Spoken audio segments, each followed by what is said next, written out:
Seminar number 4 out of 5, and session 3, we're looking at our founding documents. And this morning we covered everything from the Magna Carta all the way up to our Declaration of Independence. And now we're going to talk about the Constitution and the Bill of Rights. That's going to comprise most of our discussion this afternoon. We should have gotten a good background this morning on the foundational documents. Now, again, the Constitution, like I said, we spent the whole year studying the Constitution at our monthly meetings a couple of years ago. So we're just gonna be a cursory overview of really what the Constitution is. And where did I put the clicker that Mike gave me? There it is. Okay. All right. Okay. All right. Okay. So this is just going to be a cursory thing, right? I put a quote on here. Well, I don't know if I put that on here as well.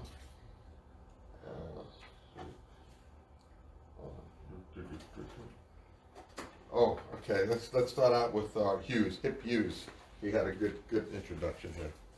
Let's start with that. That was a good one. Our buddy Hip Hughes. Hey guys, welcome to Hip Hughes History. I want to tell you what the U.S. Constitution is. It really is the rule book for the United States of America. It was written to replace the Articles of Confederation, our first failing constitution, at the Constitutional Convention of 1787. The U.S. Constitution is made up of 7 articles. The first 3 articles are really focused on limiting the government by separating powers and creating checks and balances, making it very difficult for the federal government to do big things. We also have federalism being defined, the relationship between the states and feds in Articles 4, 5, and 6. We also have strength components in the U.S. Constitution, mainly Article 6, the Supremacy Clause, which makes it the law of the land. And we also have the Elastic Clause and the Interstate Commerce Clause, which gives the federal government some flexibility to engage with its delegated powers. But we also have tremendous flexibility when it comes to Article 5 of the Constitution, which allows us to change it. It comes with a pencil and an eraser. How about that? If you want to know more about the Constitution, which you better, check out longer videos down below because we have tons of them. And always remember, guys, where attention goes, energy flows. I don't know how to do a quick introduction there. All right. Okay. So, all right. You have your notes there. So I started out with a quote by Abraham Lincoln. It says, "We the people are the rightful masters of both Congress and the courts, not to overthrow the Constitution, but to overthrow the men who pervert the Constitution." That's the key. Yes. All right? We never want to overthrow the Constitution. The problem with the other side is they want to overthrow the Constitution. Yes. All right? So we want to do is we want to overthrow the men or women who want to pervert the Constitution. All right? And Thomas Jefferson said, this is one of my favorite quotes from Thomas Jefferson, that if a nation expects to be ignorant and free in a state of civilization, it expects what never was and never will be. So that's the key. We need to stay informed and educated about our history. Okay? All right, so I'm making a couple of points here. First of all, what is the Constitution? It is what? The supreme law of the land. And why should we study the Constitution? Because if we don't know the constitutional limitations of government and work to limit government to its intended purpose, we will lose the God-given liberties to human tyranny. James Madison said, "I believe there are more instances of the abridgment of the freedom of the people by gradual and silent encroachment of those in power than by violent and sudden usurpations." Right? What he's saying is that in this country, you have to be more careful of those small incremental changes that we've been seeing over these past years, rather than one big, people won't take one big change, but they will accept little changes, little by little. And that's what we've seen happening in this country. An organic law is a law or system of laws that form the foundation of a government, corporation, or any other organization's body of rules. A constitution is a particular form of organic law for a sovereign state. Though it's not officially one of America's organic laws, the very first document upon which all stood was the Mayflower Compact, 1620, which was preceded by the British Magna Carta, 1215, and the Protestant Reformation of 1517. The foundation of our U.S. Constitution was the principles contained in the Bible. Noah Webster said this. He said, "The scriptures were intended by God to be the guide of human reason. The creator of man established the moral order of the universe, knowing that human reason, left without a divine guide or rule of action, would fill the world with disorder, crime, and misery. A great portion of mankind, ignorant of this guide, of rejecting its authority, have verified the fact, and the history of 3,000 years is a tissue of proof that human reason left of itself can neither preserve morals nor give duration to a free government. Human reason never has been, and unquestionably never will be, a match for ambition, selfishness, and other evil passions of man. On the other hand, opposed to the force of these passions, constitution and laws are generally found to be mere cobwebs and gossamer, that's like a web itself. The principles of all genuine liberty and of wise laws and administrations are to be drawn from the Bible and sustained by its authority. The man, therefore, who weakens or destroys the divine authority of that book may, by accessory to all public disorders which society is doomed to suffer." All right, so that's basically Noah Webster, one of our founders. Right, he's one of our founders, so he's saying basically all our laws are based on the Bible. And John Jay was the one that said, or James Madison said that civic law must be consistent with divine law. You know, any law that isn't consistent with divine law needs to be rejected. We don't do that. All right, so now one of the things I want to talk about here is understanding our founding documents. We talked about the Declaration and the Constitution, but I wanted you to know what the relationship is to either one. When you have founding documents, let's say for a business or a corporation or anything, you have, first of all, when a business sets up to incorporate, it sets up its own charter, a business charter, or articles of incorporation, right? That's what sets up the business.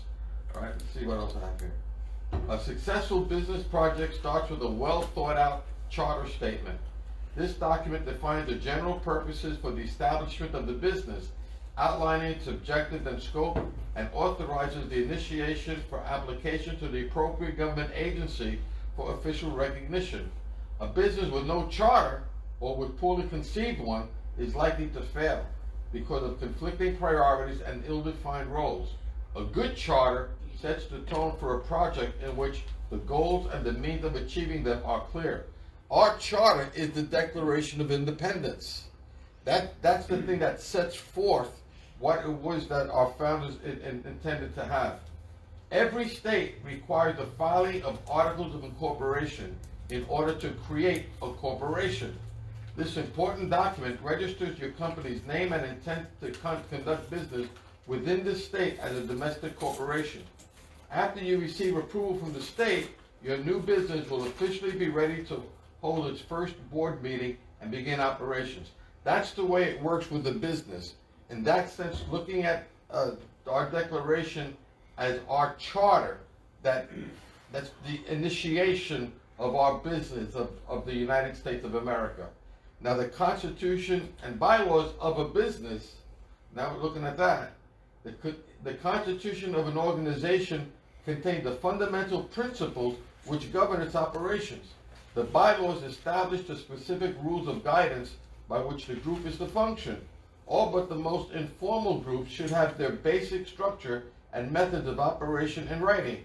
So in a sense, when you have a business, the charter tells you what the business is about, what its job is.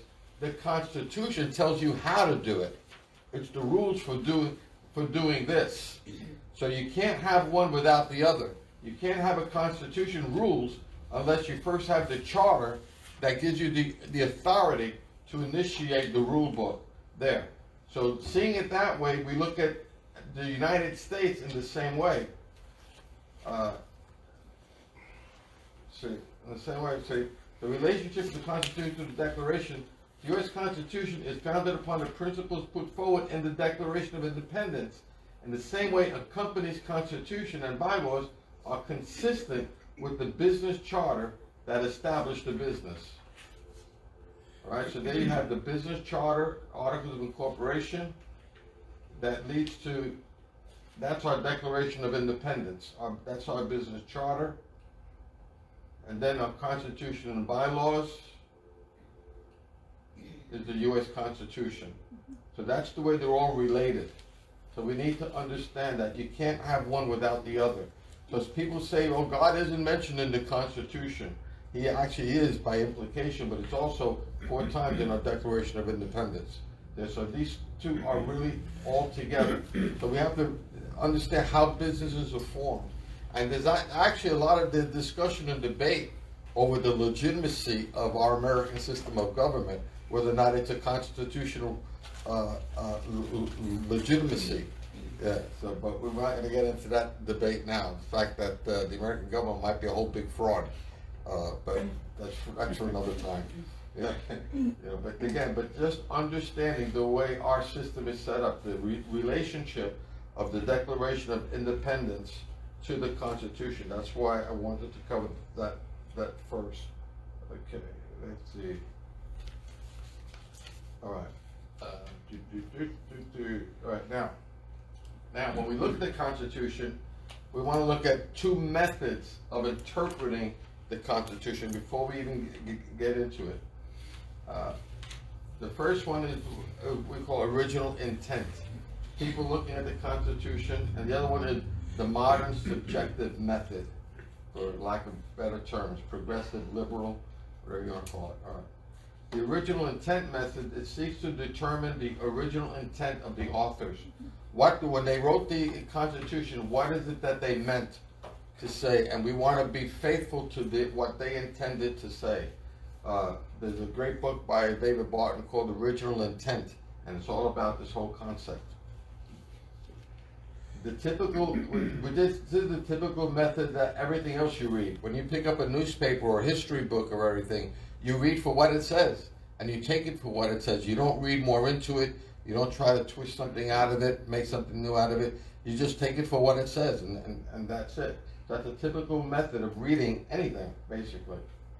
Those who believe in this method are sometimes called originalists or strict constructionists. All right, so we know now with the Supreme Court, the complaint that the liberals have with our Supreme Court makeup is that now the majority of our Supreme Court justices are originalists or strict constructionists. They look at the Constitution according to what it says, that it means what it says and it says what it means. Nothing more, nothing less. And that's what we call strict constructionists.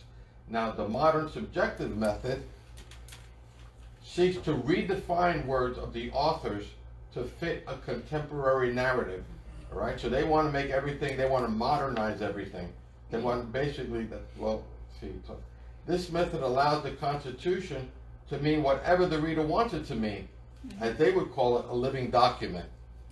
All right, so this is going by.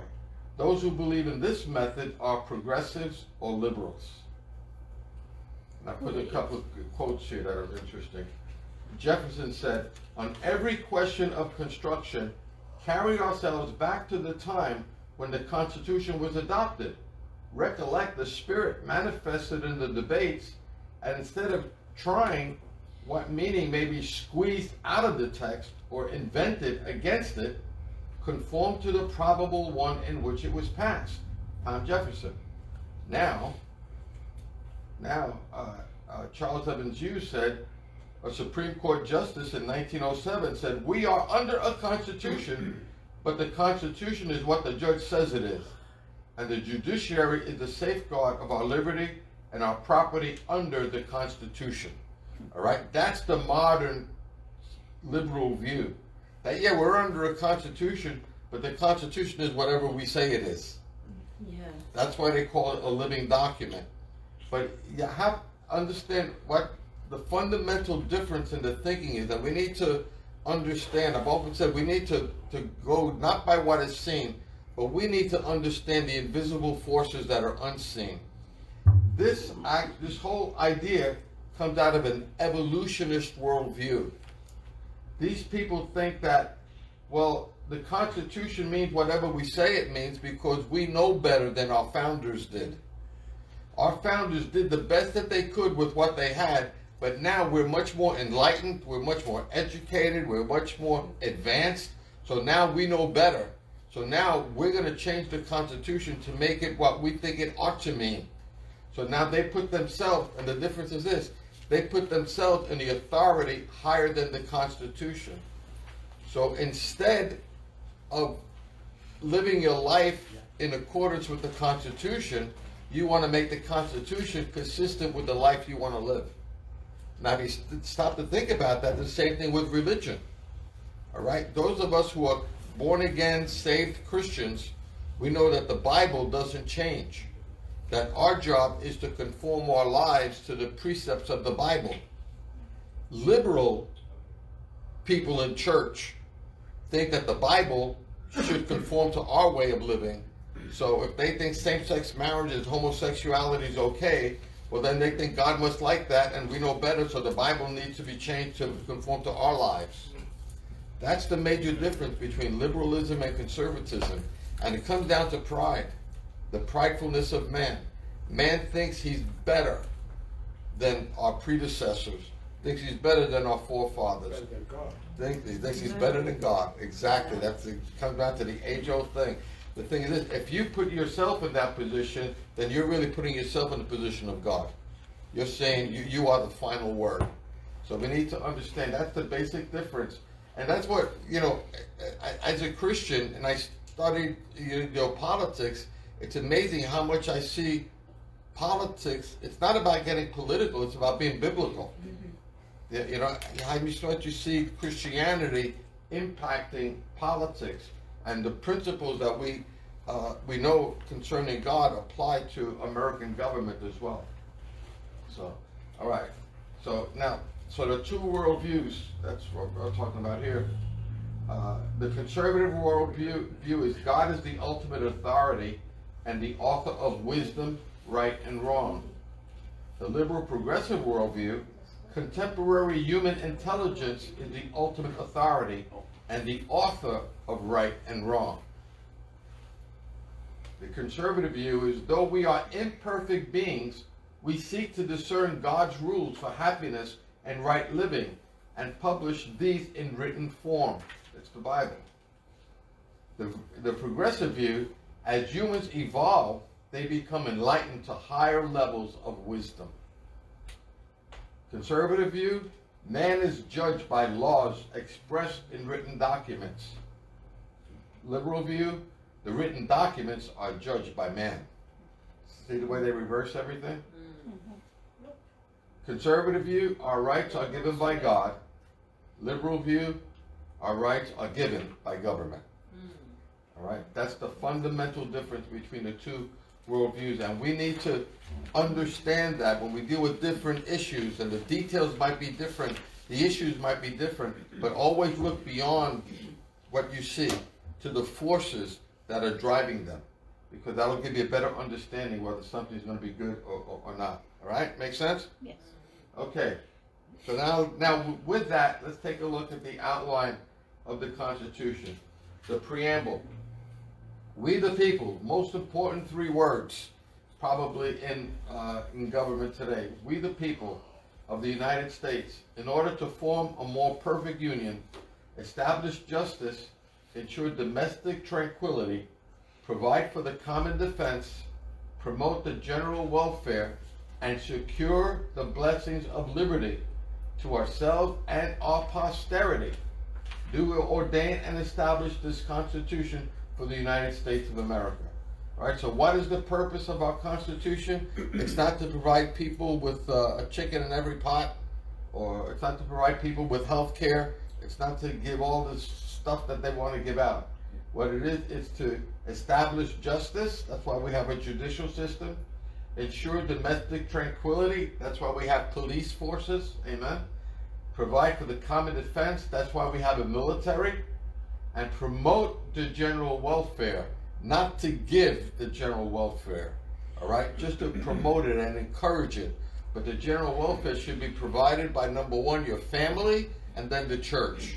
The government should be the last resort, not the first choice. And that's what I'm concerned about, what's going on in our country today. Even with so many people today being out on unemployment, getting more money on unemployment than they're getting when they're working. To me, I believe that's bad for the fabric of our culture. You know, what kind of people are we raising? What happened to the work ethic? You know, where we used to believe that if you want to make it in this country, it was a lot of hard work. Yeah. These days, the more you give away, the less incentive. And the more they want. Why do you think the Soviet Union failed? Because people started to realize work didn't matter. Whether they worked or didn't work wasn't going to make any difference. So they failed. So my concern there is that we're losing the work ethic in our culture. It also destroys the family. Huh? It also completely destroys the family. Absolutely destroys the family, yeah. Again, that's why, because we said that the first source of help should be your family. And the breakdown of the American family, people are going straight to the government for help. And now families are thinking, well, I don't have to help you. You know, you go to the government. And that's wrong. We're losing that sense of family obligation, that we're supposed to take care of one another in the family. And again, that's the breakdown of the American family. And again, the evil unseen forces, the demonic forces, what they want to do is they want to break down the American family so that Satan himself sets himself up as the ultimate provider, the God. Because it was George Bush Sr. who said, anything the government can do for you, it'll do to you. And that's the whole thing. So if they can get the government to take the place of the parents, then the government has control. And it's all about control. If you look at everything that the other side is doing today, the one common thing, it's all about control. They're looking to accumulate more and more control. You know, that's really what the whole thing is about. All right. So again, we're not going to spend a lot of time today because, again, like I said, we spent a whole year studying this thing. So we're just going to kind of mention them. So Article 1 of the legislation talks about the legislative branch, and that's the largest of the three articles, where they set up the Congress and the Senate and how laws are going to be made. They say more about that than the other two branches, because the idea was that should be the most impactful branch. Even though you hear that there's supposed to be three equal branches, well, not really. The founders, they didn't really believe that there were going to be three equal branches. They believed that they were going to be counterbalancing each other, be a check on each other.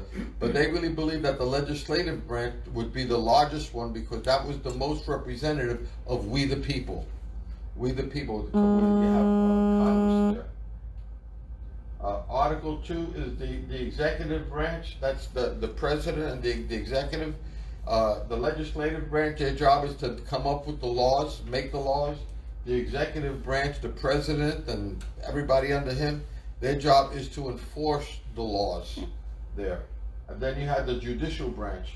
The judicial branch, even though today is becoming almost the most powerful branch of the government, whatever the Congress passes, all of a sudden the Supreme Court could overrule it. That was never intended to be the way. You know, for example, when we talked about this earlier, but you know, what authority does the judicial branch really have? When the founders set it up, they expected the judicial branch to have the least authority of the other two branches. First of all, the judicial branch didn't have the authority to make laws, so they couldn't make laws, and they didn't have an army or police force to execute the laws.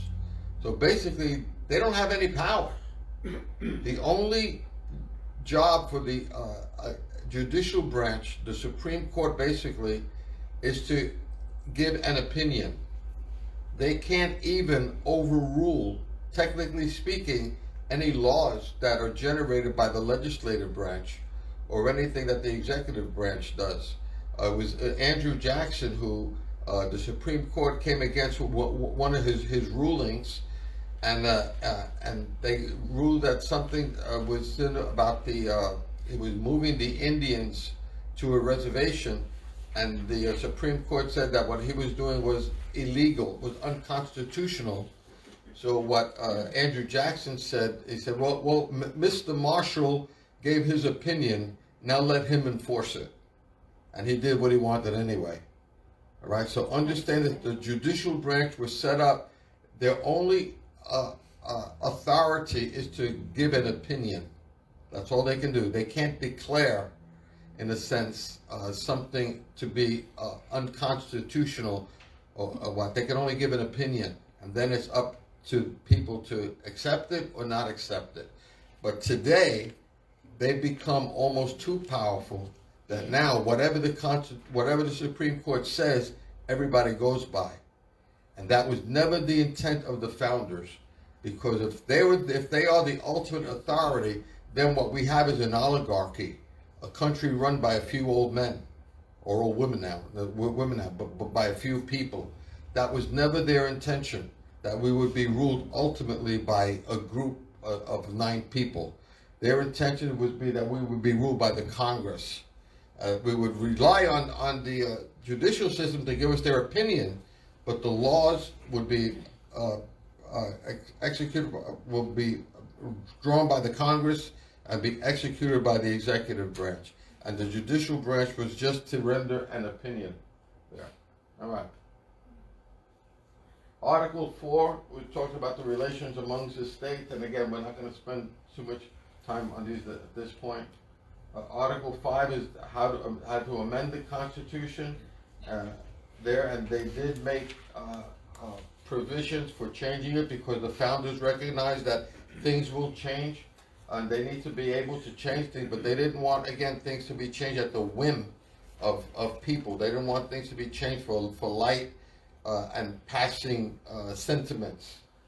They wanted, if there were going to be changes to the Constitution, they needed to be solid, thought out, well-legislated changes, not just because one party wants it to go one way. They talk about debts, the federal supremacy, and oaths of office, and this is, we'll talk about that. Remember, when they were setting this up, you had 13 colonies that were trying to come into a relationship, but no way did they want the national government to have total power over them. They still wanted to be the ultimate authority, was to be the state governments. So the idea was that it was the state governments that created the national government.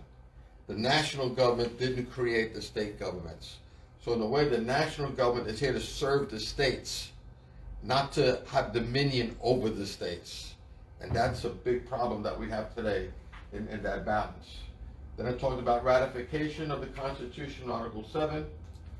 And then, okay, now what happened was when they created the Constitution, then it had to go out to the states for ratification, for it to be passed. The states had to agree, and there had to be at least 9 states to agree to the Constitution for it to be implemented or certified in that sense.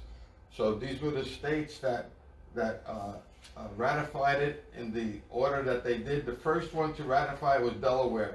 So they pride themselves in being the first to ratify the Constitution. That was in 1787. Then Pennsylvania came, then New Jersey, then Georgia, then Connecticut, then Massachusetts, then Maryland, then South Carolina, and New Hampshire. They claimed their glory for being the one that finally passed the Constitution because they were the 9th one. That's what needed to pass the Constitution. So their whole big pride thing is that they were the 9th one, and with that they ratified the Constitution. Then after that came Virginia, and then the stubborn ones, New York. New York was always a problem. New York was big with Tories and was big with the British. You know, New York was tough. And then North Carolina had issues with them as well. And Rhode Island, they call it Rogue Island. They call them Rogue Island because they were the ones that always went rogue. Rhode Island, you know. But but they eventually came and ratified the Constitution, and they get all 13 colonies eventually did ratify the Constitution at that point. All right. Okay. Okay. So can I ask a question? Yes. So, I just, wait, let me find my paper. Want to go back to, the Supreme Court as like the third branch of the government. Uh-huh. So the original intent when it was written was that the Supreme Court would not have the final word, the Supreme Court could give an opinion. Yes. But if the executive branch didn't want to follow it, they didn't have to. Right. Well, right. So so in this day and age, if the Supreme Court said, the election is valid, the executive branch under different, people, a different mix of people, they could say no and they wouldn't have to abide by that. Correct. Okay. Because understand this, the way it's set up is there's 3 equal branches of government. Each one has the responsibility to interpret the Constitution. Now, we've given it to the judicial branch to make opinions and to be the expert, if you want to call it, on constitutionality, but that's not a guarantee that another branch has to abide by it. All right, and this is the whole thing, because our court system is so messed up that if let's say the legislature decides to pass a law that's unconstitutional, and the Supreme Court said it's unconstitutional, but they say we're going to pass a law anyway. Now it's going to be up to the executive branch to decide whether or not they're going to enforce that law. So now they could listen to the Supreme Court and say, no, we're not going to enforce that law because we agree with what you say is unconstitutional. But now if the executive branch says, no, we agree with Congress, we're going to run that law anyway, the Supreme Court can't do anything. The Supreme Court doesn't have an army. It doesn't have any enforcement. It doesn't have a budget to enforce anything. So that's the problem that we have. That we're not, there's 3 equal branches of government in that sense, and each one has the responsibility to interpret the Constitution for itself. Right. But right now, we've given the Supreme Court the final word. We've given them that power. We've given them too much authority, Okay. the Supreme Court. And now things like with the state elections that happened, when they refused to hear the cases on state election, that should have been heard, because I believe that we have a corrupt election that happened in the history of our country now. That should never have happened, but the Supreme Court let it happen, So yeah, it gets crazy, at that point. All right, okay, all right. So as far as the Constitution goes, I think that's all we're going to cover now for the Constitution. But again, yeah, and then we'll take a 5-minute break, and then we'll go into the Bill of Rights, and then we'll